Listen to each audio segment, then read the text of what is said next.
Plus de 12 millions de téléchargements par semaine. Moment.js est la librairie numéro 1 en termes de parsing, de validation, de manipulation et de formatage des dates en JavaScript. Alors comment cette librairie peut-elle mourir? Bienvenue sur DevTheory, la chaîne pour devenir et rester un bon développeur JavaScript. Aujourd'hui, on va parler de la fin de Moment.js, car oui, en fait, ce n'est pas tout à fait la mort, mais c'est plus la fin de cette librairie. Il faut savoir qu'il y a eu un accélérateur à cette fin. Au début de ce mois-ci, donc septembre 2020, DevTools, donc le DevTools de Chrome, a ajouté un nouvel avertissement et il concerne justement les librairies qui sont très grosses et donc qui sont coûteuses en performance et qui peuvent être remplacées par d'autres.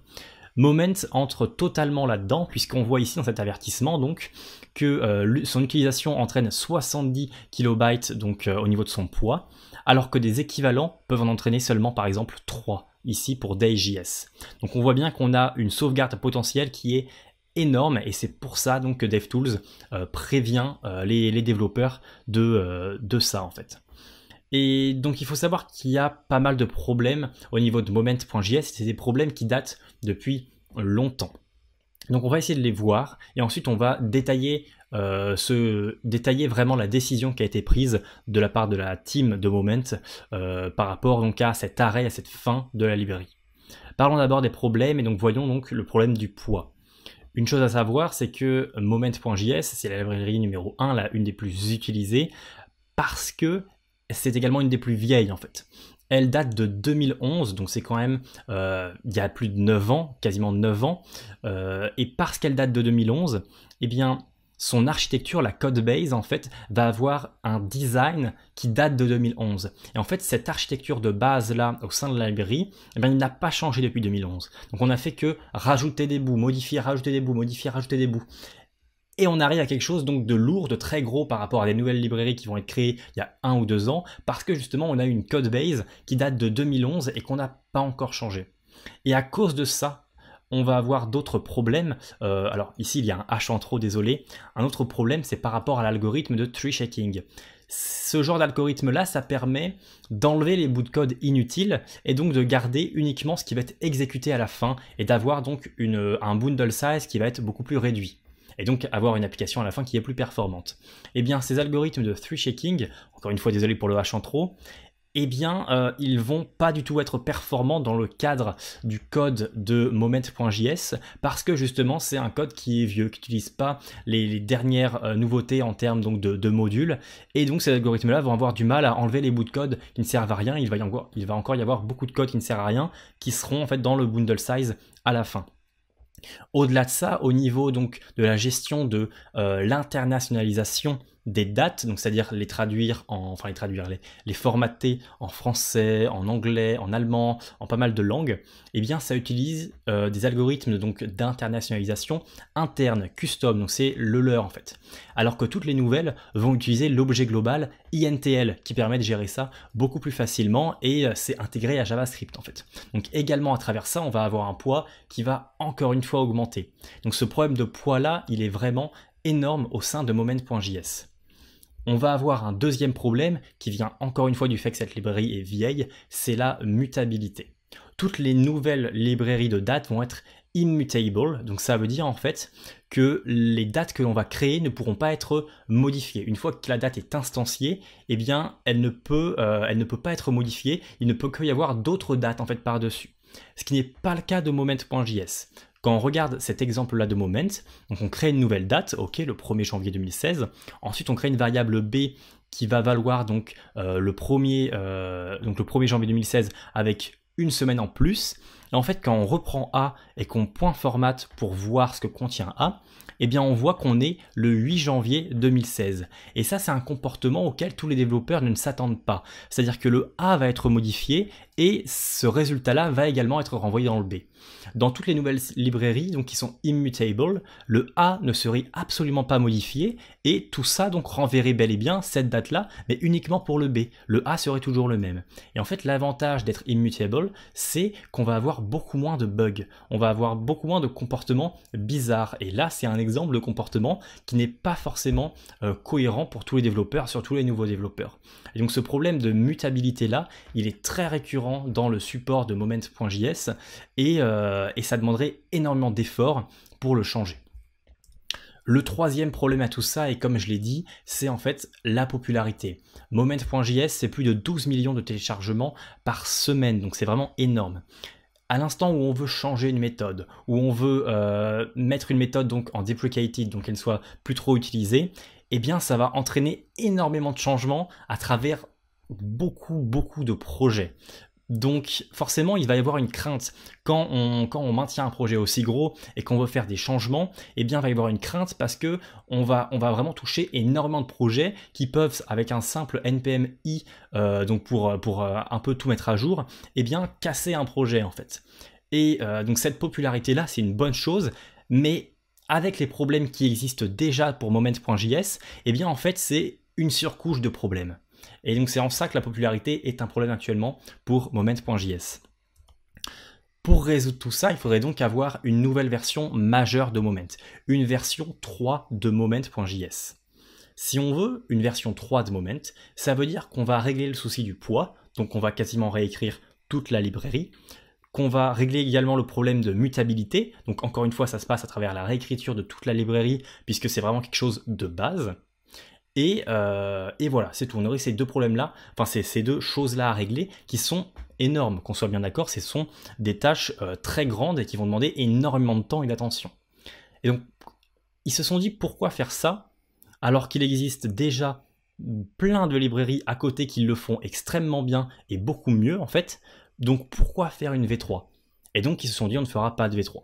Et on va maintenant arrêter. On va arrêter Moment et on va en fait le finir. Donc quelles ont été concrètement les décisions? Eh bien c'est celle-ci. C'est le fait qu'il n'y ait aucune nouvelle fonctionnalité à partir de maintenant, qu'il n'y aura aucune immutable API d'implanter dans Moment, que tout ce qui concerne le tree shaking ou le poids de la librairie, il n'y aura aucune résolution ou changement de code par rapport à ces choses-là. Et donc, bien sûr, qu'il n'y aura aucune nouvelle version majeure, donc de version 3. Tout ce qu'il va se passer, en fait, c'est que la librairie va entrer dans un mode de maintenance mode. Et ils le disent eux-mêmes, le projet n'est pas mort, mais il est en effet fini. Ça, c'est une phrase de l'article que je mettrai juste en dessous en description, concernant donc ce que la team a fait. Donc maintenant qu'on voit que Moment n'est plus là et qu'on a compris pourquoi il n'était plus là, eh bien il va falloir comprendre quels vont être ses successeurs. Il y a pas mal de successeurs en liste. Personnellement, celui que je préfère, c'est Day.js, parce que déjà, c'est celui qui va avoir le plus d'étoiles sur GitHub, donc qui est le plus star.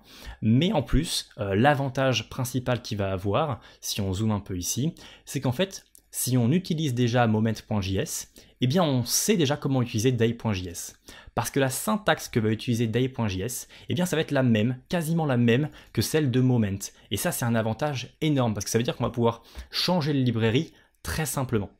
D'ailleurs, si actuellement vous commencez un nouveau projet et que vous avez besoin d'une gestion de date, ne prenez absolument pas Moment.js. Eux-mêmes le disent, pour des nouveaux projets, il ne faut absolument pas prendre Moment.js, il vaut mieux prendre toutes ces alternatives comme Day.js par exemple. Le gros avantage bien sûr c'est qu'il est extrêmement léger, il est simple, bien sûr c'est la même syntaxe que Moment.js, il est comme je vous avais dit immutable, donc on va pas avoir de bugs ou on va avoir un debugging qui va être plus précis et moins complexe.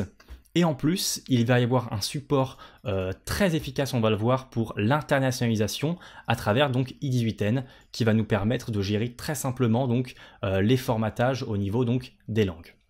Qu'on regarde un peu Day.js pour bien voir que ça va être pas compliqué. Au niveau de Node, on a juste à l'installer bien sûr, donc soit on fait un require, soit on fait un import, et derrière, eh bien, on va avoir donc notre objet Day.js, et si jamais on l'exécute de base sans aucun argument, eh bien ça va faire un peu comme un new date, donc ça va être le moment actuel. Et quand on va après faire un point format, eh bien on aura la date formatée.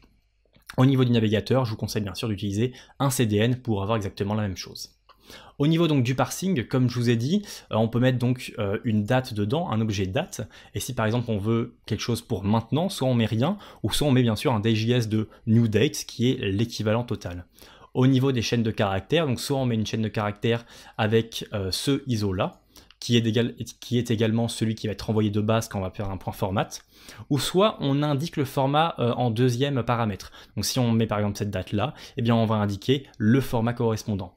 Et derrière, si jamais donc on utilise eh bien d'autres langues, et par exemple notre date dépend d'une langue, eh bien on peut donc inclure la langue en question, ici l'espagnol, et dire que, eh bien, en troisième paramètre, la date en question est formatée en espagnol. Donc on va avoir le format de la date et également la localité un peu de celle-ci pour avoir tout ça. Au niveau donc de la liste des inputs possibles, donc c'est ce qu'on connaît déjà, c'est un peu commun à toutes les librairies, surtout si vous venez de Moment. Ensuite, pour les getters et les setters, en fait, ça va être très simple. Si on fait par exemple un point milliseconde avec aucun argument, eh bien, on va récupérer les millisecondes ou par exemple les minutes. Et si jamais on met un argument, eh bien, ça va devenir un setter.